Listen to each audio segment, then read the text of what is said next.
বাংলাদেশ সবাই তাপর চাকমা উপস্থিত ছাত্রদলের যুগ্ম সম্পাদক সাইফুল ইসলাম উপস্থিত উপজেলা বিএনপি সহ অঙ্গ সহযোগী সংগঠনের নেতৃবৃন্দ সকলকে জানাই নানিয়াছড়ি উপজেলা বিএনপির পক্ষ থেকে আন্তরিক শুভেচ্ছা।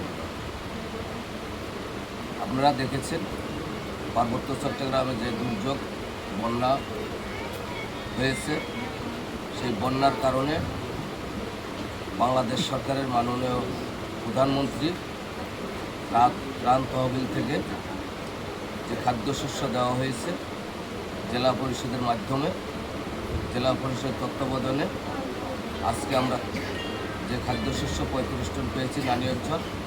আমরা প্রথম ধাপে 12 টন, দ্বিতীয় ধাপে 12 টন, আজকে আমরা বাকি 11 টন মাল বিতরণ করতেছি আমরা 4টি ইউনিয়নে।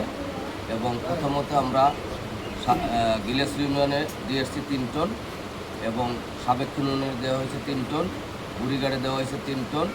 বর্তমানে আমরা নানিয়ারচর উপজেলায় সদর ইউনিয়নে দিচ্ছি আমরা 2 টন।